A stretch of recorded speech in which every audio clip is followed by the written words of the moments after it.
This video is going to go over what you need to know about solving one variable equations. So we've talked about these steps in class. This is how I think about it. If you think about it differently, that's fine. This is just one way to think about it. I think about solving one variable equations in 3 steps. The first step is I simplify both sides of my equation. I want my equation to be as sort of sleek as possible before I start doing higher order math with it. The second step is I gather the variable terms, so for example the x terms over to one side of the equation and the constant terms to the other side. And then the third step is I eliminate, if there's a coefficient in front of the x other than 1, I eliminate that coefficient by dividing both sides by the coefficient to make that equal to 1. I'll show you what that means in a minute. And then just to back up to this, solving an equation, solving means to isolate what you're solving for. So usually we're solving for, if it's a one variable equation, it's usually x, right? We're getting x by itself. But in the future, there could be more than one variable in a equation, and to solve for that just means to isolate that one variable on one of the sides and then whatever the whole mess of the other thing on the other side. So looking at this first equation, I'm going to use my problem solving steps to solve this. And just to look at my first step again, I'm going to simplify each side by getting rid of any parentheses and combining like terms. Well, I don't have any parentheses here to take care of, so I'm just going to scan to see if I have like terms. So here I notice I have a 15x and a negative 1x.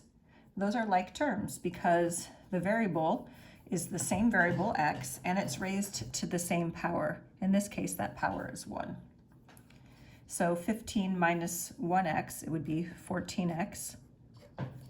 And then here I have a plus 6 constant. There's no other constant terms on this side, so I just keep that the same. On this side now, there's a couple ways you can do this. I can look and see that I have a 10x and a negative 1x, which would be 9x. Or if you want to make it even more clear, you could rewrite this and put the like terms next to each other. Right? So this would be, so I could rewrite that because that's, I'm allowed to do that.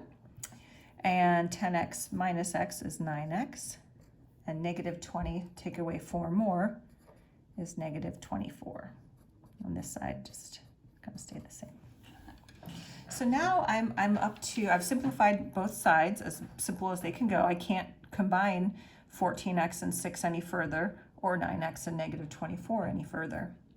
So I'm gonna look at step 2, which asks me to gather the variable terms on one side and constant terms on the other. So x here is my variable term, and I could gather it on either side, but in this case what I'm going to do is I'm going to subtract 9x from this side, because then I know that's going to make 0x, right? I'm choosing to subtract 9x purposefully because it's the opposite of positive 9x.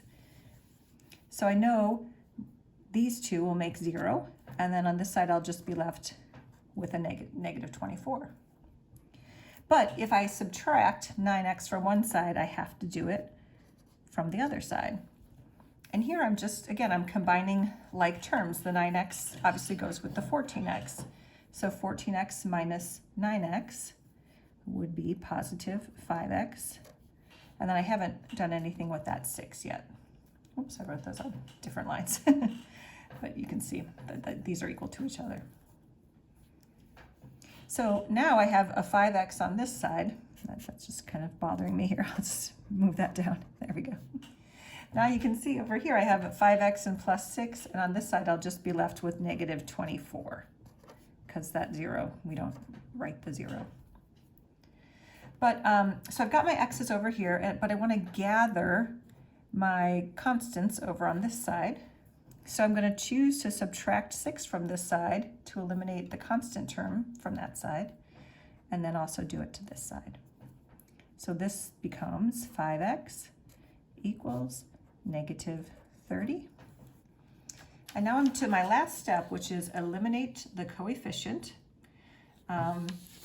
So I have a coefficient in front of x, right? It's 5. And I would rather that this looked like just 1x over on this side. So I'm going to choose to divide by 5 because I know that 5 divided by 5 can be reduced to 1.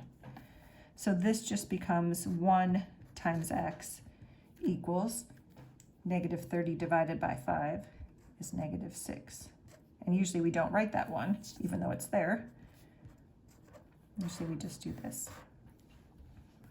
And I can go back, if I wanted to check my answer, I could go back and plug it in and make sure that this value of x makes that original equation true. I'm going to show you one more.